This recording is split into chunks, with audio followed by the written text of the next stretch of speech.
Hello guys, मेरे YouTube channel में आपका स्वागत है। मेरा नाम मनमोहन मिश्रा। तो आज मैं आपको इस वीडियो में एक्सिस स्मॉल कैप फंड का डिटेल रिव्यू करके बताने वाला हूं। मैं आपको डिटेल एक्सेल शीट में फंडामेंटल एनालिसिस करके दिखाऊंगा। आपको लास्ट में कंक्लूजन में ये भी बताऊंगा कि आपको इसमें इन्वेस्टमेंट करना चाहिए नहीं करना चाहिए, और अगर आपको इसमें इन्वेस्टमेंट करना चाहिए तो कितने साल तक करना चाहिए। तो मेरे चैनल को सब्सक्राइब जरूर कर दीजिए। मैं चलो बता देता हूँ। चलिए शुरू करते हैं। तो जैसा कि आप मेरे यहाँ पे स्क्रीन पे देख पा रहे होंगे, एक्सिस स्मॉल कैप फंड, इसे अगर आप लॉन्च ऑन डेट देखें तो 5 दिसंबर 2013 है। मतलब इस फंड को अगर आप देखें तो 11.1 ईयर्स हो चुके हैं लॉन्च होते होते। तो इसका कैटेगरी रिटर्न देखिए 11.1 ईयर्स में तो 23.62% तक का मैसिव रिटर्न है। लेकिन इस फंड का अगर आप रिटर्न देखें तो 11.1 ईयर्स में तो 25.28% तक का मैसिव रिटर्न है। तो आप देख पा रहे कि मतलब लगभग मान सकते हैं 1.5% से अपने कैटेगरी को बीट कर रखा, मतलब 1.5% के आसपास, मतलब अप्रोक्स मान सकते हैं अपने कैटेगरी को बीट कर रखा है। तो ये एक पॉजिटिव फीडबैक रहेगा, क्योंकि देखिए आप लॉन्ग टाइम, मतलब ऑल टाइम में अगर आप देखा जाए तो कैटेगरी बीटिंग रिटर्न होना थोड़ा जरूरी हो जाता है पर्टिकुलर म्यूचुअल फंड का, तभी आप उससे प्रेडिक्ट कर पाते हैं कि एक म्यूचुअल फंड अच्छा है या नहीं है। लेकिन हाँ, यहाँ पे देखा जाए कितना इसमें रिस्क है कैटेगरी कंपैरिजन में, उसी के बेसिस में हम इसको जज कर पाएंगे। अभी पूरा जज करना ठीक नहीं रहेगा, लेकिन अभी तक के बारे में अगर मैं बताऊं तो ये पॉजिटिव फीडबैक रहेगा, क्योंकि कैटेगरी बीटिंग रिटर्न है। कैटेगरी बिट अगर रिटर्न देखें 5 इयर्स का तो 29.36% तक का रिटर्न है। लेकिन इस फंड का अगर आप रिटर्न देखें 5 इयर्स में तो 29.06% तक का रिटर्न है। तो देख पा रहे हैं कि मतलब लगभग कैटेगरी के आसपास रिटर्न है। लेकिन हम यहाँ पे देखिए थोड़ा सा 5 साल में पीछे रह गया, लेकिन अगर आप ऑल टाइम में देखा जाए तो डेफिनेटली कैटेगरी बिटिंग रिटर्न है। तो यहाँ पे एक पॉजिटिव फीडबैक रहेगा रिटर्न के मामले में। अब मान लीजिए इस पर्टिकुलर म्यूचुअल फंड में आप इन्वेस्टमेंट करते हैं, 10 साल तक आपने किया होता कंटिन्यूसली, हर महीने 1000 रुपए तक का जो अमाउंट डिपॉजिट होता है वो 1.2 लाख रुपीज, 1.2 लाख रुपीज अगर कन्वर्ट होकर बन गया था 4.04 लाख रुपीज में। तो आप देख पा रहे हैं जो आपका पैसा है वो लगभग 3 गुना से ज्यादा हो गया होता, वो भी 10 साल में। तो आप देख पा रहे हैं कि मतलब इन्वेस्टमेंट की ताकत यहाँ पे। अगर मान लीजिए आपने इस फंड में ना इन्वेस्टमेंट करके अपने गोल्ड में इन्वेस्टमेंट किया होता तो आपका जो अमाउंट डिपॉजिट होता है 1.2 लाख रुपीज, 1.2 लाख रुपीज 10 साल में आपका जो कन्वर्ट होके बन गया होता 2.05 लाख रुपीज में। और देख पा रहे हैं यहाँ पे जो पैसा आपका डबल नहीं हुआ है, डबल से भी कम हुआ है अगर आप गोल्ड में इन्वेस्टमेंट कर रहे हो भी 10 साल में। तो यहाँ पे आपको इन्वेस्टमेंट की ताकत दिख रही होगी, आप म्यूचुअल फंड में इन्वेस्टमेंट करना क्यों जरूरी हो जाता है अगर आप लॉन्ग टर्म के लिए सोच के आए हैं तो। अब यहाँ पे लास्ट में जो आपका एफडी में, मतलब मान लीजिए आपने ना तो इस फंड में इन्वेस्टमेंट किया था ना आपने गोल्ड में इन्वेस्टमेंट किया था, आपने एफडी में किया होता तो कुछ अमाउंट डिपोजिट था 10 साल में वो आपका 1,20,000 रुपीज, और 1,20,000 रुपये कन्वर्ट होकर बन गया होता है 1.74 लाख रुपीज में। तो अब देख पा रहे हैं कि मतलब इन्वेस्टमेंट करना क्यों जरूरी हो जाता है। आप ये एक्सेल शीट में ही आपको इसमें पता चल जा रहा होगा। रिटर्न वर्सेस कैटेगरी की बात करें तो यहाँ पे एवरेज रिटर्न है। तो आप देख पा रहे हैं मतलब जो रिटर्न है ना कैटेगरी का उससे थोड़ा सा ज्यादा रिटर्न है, तभी इसको एवरेज रिटर्न कहा गया कैटेगरी के कंपैरिजन में। और यहाँ पे रिस्क वर्सेस कैटेगरी की बात करें तो कैटेगरी कंपैरिजन में रिस्क भी कम लेके चलता है, लो लेके चलता है। कैसे हम रिस्क और रिटर्न रेशियो में पता करेंगे, तो यहाँ पे नीचे आप देख पा रहे हैं कि रिस्क और रिटर्न रेशियो मैंने लास्ट के 3 साल के निकाल रखे इस पर्टिकुलर म्यूचुअल फंड के और कैटेगरी के, इनको दोनों को कंपेयर करके। तो यहाँ पे अगर आप देखा जाए तो बीटा और स्टैंडर्ड डिविएशन ये दो पैरामीटर्स यूज हो रखे हैं। तो बीटा बेसिकली क्या होता है कि आपको ये बताता है volatility with respect to its benchmark. जी हाँ, ये पर्टिकुलर म्यूचुअल फंड कितना वॉलेटाइल है with respect to its benchmark. तो यहाँ पे अगर 1 से नीचे हो तो उसको ठीक ठाक सा माना जाता है। तो यहाँ पे इस पर्टिकुलर म्यूचुअल फंड का अगर आप देखा जाए तो 0.68 है, और कैटेगरी देखा जाए 0.81 है। तो आप देखो जमीन आसमान का फर्क है। तो यहाँ पे वॉलेटिलिटी आपको कम देखने को मिलेगी with respect to its category, और कैटेगरी बीटिंग रिटर्न भी देखने को मिल रहा है। तो यहाँ पे डेफिनेटली एक सुपर पॉजिटिव फीडबैक रहेगा बीटा और बीटा के मामले में अगर देखा जाए रिस्क और रिटर्न रेशियो में। स्टैंडर्ड डिविएशन की बात करते हैं, स्टैंडर्ड डिविएशन बेसिकली क्या होता है कि जैसे कि आपका एवरेज रिटर्न है ना, उससे कितना प्लस उससे कितना माइनस, उसके बीच में एक रेंज बन जाता है ना, उसी रेंज के बीच में आपको हर साल कितने रिटर्न मिलने के चांसेस रहते हैं, उसको स्टैंडर्ड डिविएशन कहा जाता है।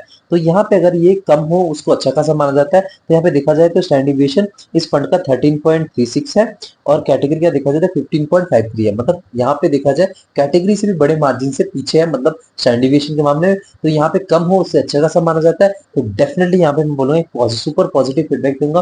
तो यहाँ पे रिस्क के मामले में देखा जाए कैटेगरी से बहुत ही कम रिस्क लेकर चलता है, और रिटर्न भी आपको बहुत ही ज्यादा देता है, कैटेगरी बीटिंग रिटर्न देता है। तो डेफिनेटली यहाँ पे एक पॉजिटिव फीडबैक रहेगा रिस्क और रिटर्न रेशियो के मामले में। अब यहाँ पे मान लीजिए आपने यहाँ पे इन्वेस्टमेंट किया होता है मिनिमम एसआईपी 100 रुपए से स्टार्ट कर सकते हैं, जो कि एक पॉजिटिव फीडबैक है। क्योंकि देखिए आजकल स्टूडेंट लोग भी इन्वेस्टमेंट करना चाहते हैं, स्टूडेंट लोग भी 100 रुपए से अपना इन्वेस्टमेंट स्टार्ट कर सकते हैं, जो कि पॉजिटिव फीडबैक रहेगा। लॉक लमसम की बात करते हैं, यहाँ पे 100 रुपए से आप लमसम कर सकते हैं, जो कि पॉजिटिव फीडबैक है। क्योंकि देखिए आजकल स्टूडेंट लोग भी इन्वेस्टमेंट कर रहे हैं, तो लमसम और एसआईपी का 100 रुपए से तो डेफिनेटली वो लोग भी अपना मतलब वो मोटिवेट होकर इन्वेस्टमेंट करना स्टार्ट कर सकते हैं। लॉक इन पीरियड की बात करें तो कोई भी लॉक इन पीरियड नहीं, कभी भी आप यहाँ पे इन्वेस्टमेंट कर सकते हैं, कभी भी यहाँ से आप एग्जिट मार सकते हैं। अब यहाँ पे एम साइज की बात करें तो एम का फुल फॉर्म होता है एसेट अंडर मैनेजमेंट। जी हाँ, तो इससे आपको पता चलता है इस पर्टिकुलर म्यूचुअल फंड में कितना पैसा इन्वेस्टेड है। तो यहाँ पे आपका देखिए अगर एम साइज कम रहता है ना, तो यहाँ पे देखिए इससे मतलब आप समझते हैं कि इस पर्टिकुलर म्यूचुअल फंड में लोगों का भरोसा नहीं हो रहा, लोग इन्वेस्टमेंट नहीं कर रहे, तभी इसका एम साइज कम है, क्योंकि इन्वेस्टेड अमाउंट ही कम है, तभी एम साइज कम है। तो यहाँ पे अगर एम साइज कम है तो यहाँ पे लोगों का भरोसा नहीं हो रहा, म्यूचुअल फंड में कुछ ना कुछ खराबी है, तभी यहाँ पे लोग इन्वेस्टमेंट नहीं कर रहे। लेकिन हाँ, अगर आपका एम साइज ज्यादा है तो उसमें प्रॉब्लम क्या आती है, फंड मैनेजमेंट में दिक्कत आती है। तो मैनेजमेंट में दिक्कत क्या आती है आपको, जैसे एग्जांपल लीजिए Nippon India small cap fund, उसमें अगर आप देखें उसका जो एम साइज है वो 70,000 करोड़ रुपीस के आसपास पहुंच चुका है। तो यहाँ पे अगर आप देखें बीच में एसआईबी बंद कर देते हैं, लमसम बंद कर देते हैं, तो उसका रीजन क्या है कि मतलब वो फंड मैनेजर मैनेजमेंट कर नहीं पा रहे हैं, तो इसीलिए वो बीच में एसआईपी और लमसम बंद कर देते हैं। लेकिन हाँ, अगर एम साइज ज्यादा है तो कोई ज्यादा मैटर नहीं करता, इतना ज्यादा मैटर नहीं करेगा जितना एम साइज कम हो, क्योंकि कम में लोगों का भरोसा नहीं है, तभी कुछ ना कुछ उस पर्टिकुलर म्यूचुअल फंड में खामी है, तो लोग भरोसा नहीं करके इन्वेस्टमेंट नहीं कर रहे। लेकिन अगर फंड मैनेजर ज्यादा मतलब फंड एम साइज ज्यादा है तो उससे कोई ज्यादा प्रॉब्लम नहीं आएगी, अगर फंड मैनेजर मैनेजमेंट कर लेता है तो यहाँ पे एम साइज की बात करें तो यहाँ पे 23,952 करोड़ रुपीस तक का एम साइज है।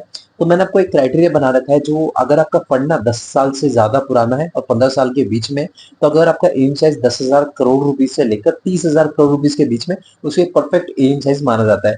तो यहाँ पे अगर आप देखा जाए तो 11.1 ईयर्स हो चुका है इस पर्टिकुलर फंड को, और इसका एम साइज देखा जाए तो 23,952 करोड़ रुपीस, मतलब 10 साल से 15 साल के बीच में इस पर मतलब म्यूचुअल फंड पुराना है, और इसका एम साइज भी 10,000 करोड़ रुपीस से लेकर 30,000 करोड़ रुपीस के बीच में है। तो देखा जाए 23,952 करोड़ रुपीस एकदम परफेक्ट एम साइज है। तो मैं यहाँ पे पॉजिटिव फीडबैक दूंगा, सुपर पॉजिटिव फीडबैक दूंगा एम साइज के मामले में। यहाँ पे एक्सपेंस रेशियो की बात करते हैं, एक्सपेंस रेशियो का क्या होता है बेसिकली, देखिए आप तो दिमाग लगा नहीं रहे हैं, दिमाग लगाने वाले कौन है, आपके फंड मैनेजर। फंड मैनेजर दिमाग लगा के आपका इन्वेस्टमेंट करके आपको रिटर्न दिलवा रहे हैं, तो उनको एज ए मैनेजमेंट फीस कुछ पेमेंट कुछ हिस्सा देना पड़ता है। तो यहाँ पे करिए 1% से नीचे उसे अच्छे से अच्छा खासा माना जाता है, क्योंकि देखिए 1% ना लॉन्ग रन में अगर आप 15 साल तक सोच के आए, 20 साल तक सोच के आए, वो लाखों करोड़ों का डिफरेंस बन जाएगा। और मैं नहीं चाहता कि आप 15-20 साल बाद जब आप रिडीम करें पैसा और आप लाखों करोड़ रुपीस मैनेजमेंट फीस पे कर रहे हैं और उसके बाद आप रिडीम कर रहे हैं, तो मैं ये नहीं चाहता। इसलिए 1% से नीचे उसे अच्छा खासा माना जाता है। लेकिन जो मैंने अपना क्राइटेरिया सेट कर रखा है 0.7% से नीचे हो उसे अच्छा खासा माना जाता है, क्योंकि देखिए 0.8% हो या 0.1%, 0.9% हो या 1% हो, वो लाखों करोड़ का डिफरेंस बन जाएगा लॉन्ग रन में। तो यहाँ पे 0.7% से नीचे हो तो एक्सपेंस रेशियो यहाँ पे देखा जाए तो 0.56%, जो कि एक परफेक्ट एक्सपेंस रेशियो है यहाँ पे देखा जाए तो। टैक्स इन्फॉर्मेशन की बात करें तो यहाँ पे एक साल से पहले आपने एग्जिट मार लिया तो वो 20% तक का टैक्स इन अपने प्रॉफिट पे, अगर एक साल के बाद आपने एग्जिट मारा तो 12.5% तक का टैक्स इन प्रॉफिट पे। लेकिन अगर आप इंडियन इनकम टैक्स स्लैब में आते हैं तो अगर एक साल से पहले आपने एग्जिट मारा तो कोई 1% तक का एग्जिट लोड देना पड़ेगा, एक साल के बाद आपने एग्जिट मारा तो एग्जिट लोड देने की कोई जरूरत नहीं है।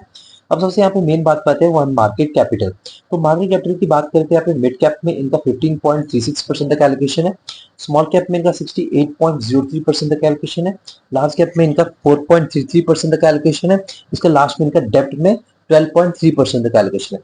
तो एलोकेशन के मामले में देखा जाए तो यहाँ पे जो इन्होंने ना मिनिमम रिस्क लेके चल रखे हैं, आप यहाँ पे आपको देख पा रहे होंगे, जो सेबी की गाइडलाइन है ना, उन्होंने कह रखा है कि मिनिमम आप स्मॉल कैप में 66 या 68% ही एलोकेशन कर सकते हैं, उससे कम नहीं कर सकते। तो इन्होंने देख पा रहे कि आप जो एक मिनिमम थ्रेशोल्ड पॉइंट है ना, उसी को ही टच कर रखा है, मतलब जो मिनिमम सेबी की गाइडलाइन के हिसाब से। मतलब ये रिस्क को क्यों कम कैसे कम कर रहे हैं आप यहाँ पे देख पा रहे होंगे। जो मैंने आपको ऊपर बताया था बीटा जो है उनमें आकाश पाताल का फर्क है। इस फंड का 0.68 है और कैटेगरी 0.81 है, मतलब आपको डिफरेंस कितना बड़ा दिख रहा होगा मतलब रिस्क के हिसाब से। तो यहाँ पर रिस्क जो है स्मॉल कैप में कम इन्वेस्टमेंट कर रखा है, मतलब जो एक थ्रेशोल्ड जो मिनिमम थ्रेशोल्ड है उसको फॉलो कर रखा है। उसके बाद जो इनका सबसे ज्यादा जो इन्वेस्टमेंट है वो मिड कैप, लार्ज कैप और डेप्थ के फॉर्म में है। तो इसीलिए यहाँ पे थोड़ा रिस्क कम करके ये रिटर्न आपको इतना मैसेज दिलवा पा रहे हैं। तो आप देख पा रहे हैं कि ये मार्केट कैपिटल के मामले में मैं भी सुपर पॉजिटिव फीडबैक दूंगा, क्योंकि इन्होंने रिस्क को बहुत ही कम करने की कोशिश करी है, जबकि स्मॉल कैप बहुत ज्यादा रिस्की फंड होता है। सेक्टरल एलोकेशन की बात करें तो यहाँ पे इंडस्ट्रियल सेक्टर में 23.86% तक एलोकेशन है, फाइनेंशियल सर्विसेज में 19.22% का एलोकेशन है, बेसिक मेटल्स में 11.91% का एलोकेशन है, हेल्थ केयर सेक्टर में 11.69% का एलोकेशन है, कंज्यूमर साइकिल में देखा जाए तो 11.56% का एलोकेशन है, टेक्नोलॉजी सेक्टर में 7.98% का एलोकेशन है, रियल एस्टेट में देखा जाए 6.19% का एलोकेशन है, कंज्यूमर डिफेंसिव में देखा जाए 6.14% का एलोकेशन है, और लास्ट में देखा जाए कम्युनिकेशन सर्विसेज में 93% का एलोकेशन है। तो एलोकेशन के मामले में देखा जाए जो ऊपर के जो 5 सेक्टर्स है ना, industrial, financial services, basic materials, health care और कंज्यूमर साइकिल, अगर ये 5 सेक्टर अच्छा खासा परफॉर्मेंस देते हैं, आपको ये पर्टिकुलर म्यूचुअल फंड पे अच्छा खासा रिटर्न देगा। तो यहाँ पे देखा जाए प्रॉपर्ली इन्होंने डाइवर्सिफाई कर रखा है, तो यहाँ पे पॉजिटिव फीडबैक रहेगा सेक्टर एलोकेशन मामले में, डाइवर्सिफिकेशन प्रॉपर वे में हो रखा है।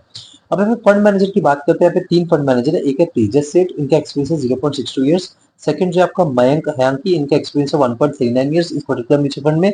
और तीसरे जो है आपका कृष्णा एन, इनका एक्सपीरियंस है 0.81 इयर्स का।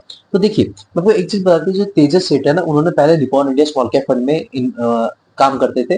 उसके उनके फंड मैनेजर थे, आपको पता है कि उन्होंने कितना अच्छा खासा रिटर्न दिलवा रखा है। तो यहाँ पे जो एक्सपीरियंस लिख रखा है वो इस पर्टिकुलर म्यूचुअल फंड में एक्सपीरियंस लिख रखा है। ये मत सोचिए कि इनका पास्ट एक्सपीरियंस, मतलब अगर आप देखा जाए तेजस सेठ जो है बहुत ही ज्यादा एक्सपीरियंस फंड मैनेजर, इनके बारे में आप सर्च भी मार सकते हैं, लिंक्डइन में सर्च मार सकते हैं, इनके बारे में रिसर्च कर सकते हैं। इन्होंने, आपको पता ही होगा, सबसे ज्यादा जो स्मॉल कैप म्यूचुअल फंड में सबसे ज्यादा रिटर्न जो दिया है ऑल टाइम, अगर आप देखा जाए 13 ईयर्स और या फिर 12 ईयर्स जो भी है, तो उसमें देखा जाए तो Nippon India small cap fund ने दे रखा है जो कि 27% तक का मैसिव रिटर्न है, वो भी हर साल कंटिन्यूअसली आपको 12 से 13 साल तक दिया है। तो ये डेफिनेटली देखा जाए तो तेजस सेठ जो है ये एक गेम चेंजर टाइप के मतलब जो फंड मैनेजर है। तो यहाँ पे देखा जाए तो इनके एक्सपीरियंस यहाँ पे इस पर्टिकुलर म्यूचुअल फंड में भले ही कम हो, 0.62 ईयर्स है, लेकिन इनका पास्ट अगर आप देखा जाए तो कम से कम 8 या 9 साल या ज्यादा से ज्यादा 10 साल तक का इनका एक्सपीरियंस है, जो कि बहुत ज्यादा एक्सपीरियंस है अगर देखा जाए। तो मैं फंड मैनेजर के मामले में देखा जाए तो डेफिनेटली यहाँ पे पॉजिटिव फीडबैक दूंगा। और इनके जो तीन तीन फंड मैनेजर, तो डेफिनेटली ये जो है ना फंड मैनेजमेंट में कुछ ज्यादा दिक्कत नहीं आनी चाहिए, जो इनका एयूएम साइज है। तो यहाँ पे पॉजिटिव फीडबैक रहेगा। और रेटिंग की बात करें, 4 आउट ऑफ 5 रेटिंग इसको मिलेगा। तो देखिए मैं आपको एक चीज बता दूं, इसका ओवरऑल देखा जाए तो इसने रिटर्न जो है कैटेगरी बीटिंग रिटर्न दे रखा है, रिस्क भी कम ले रखा है कैटेगरी से, जो कि बहुत ही कम ले रखा है।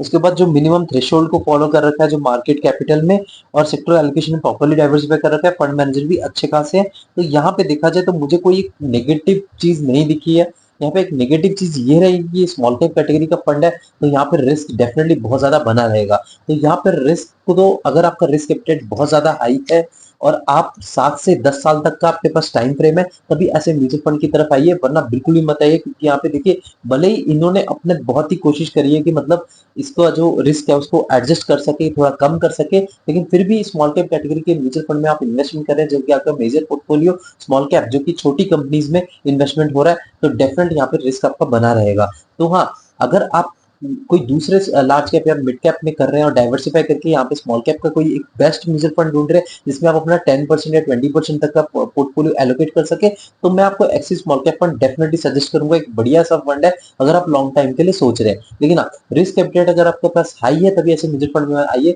ये नहीं कि आपने 1 साल 2 साल 3 साल तक वेट करो, आपने बोला कि यार ये तो बेकार रिटर्न दिया है, बेकार फंड है, तो ऐसा मत सोचिए। इसमें आपके पास टाइम फ्रेम ज्यादा है और आप एसआईपी रेगुलरली कर रहे हैं, लेकिन सारा पैसा मत इस पर्टिकुलर म्यूचुअल फंड में डालिए, क्योंकि यहाँ पे वॉलेटिलिटी आपको बहुत ज्यादा देखने को मिलेगी। क्योंकि जब मार्केट यहाँ पे नीचे गिरेगा, बेरिश में आएगा, तो सबसे ज्यादा यही गिरता हुआ मिलेगा। जब इंडिया की इकोनॉमी बेहतरीन होगी, आगे बढ़ेगी, तो डेफिनेटली ये जो पर्टिकुलर म्यूचुअल फंड बहुत तेजी से बढ़ता हुआ नजर आएगा। क्योंकि देखिए इंडिया जो एक डेवलपिंग नेशन है, डेवलपिंग नेशन में ऐसे स्मॉल कैप कैटेगरी के जो फंड होते हैं उनमें ज्यादा पोटेंशियल रहता है। तो डेफिनेटली यहाँ पे मैं रेकमेंड तो करूंगा, लेकिन आप खुद रिसर्च करके खुद ही अपना रिस्क लेके चलिए। ये नहीं कि मैंने बोल दिया और आपने भाग के जाके इन्वेस्टमेंट कर दिया। खुद रिसर्च करेंगे तो आप भी कॉन्फिडेंट रहेंगे और आप भी उसके बाद जाके इन्वेस्टमेंट करेंगे। लेकिन हाँ, मेरा जो ओवरऑल सजेशन रहेगा, 7 से 10 साल का टाइम फ्रेम है और आपके पास रिस्क एपेटाइट हाई है, हाई से भी हाई है, तभी ऐसे म्यूचुअल फंड की तरफ इन्वेस्टमेंट करेगा, वरना बिल्कुल भी मत देखिएगा। तो चैनल को सब्सक्राइब जरूर कर दीजिएगा। मैं सुन रहा था।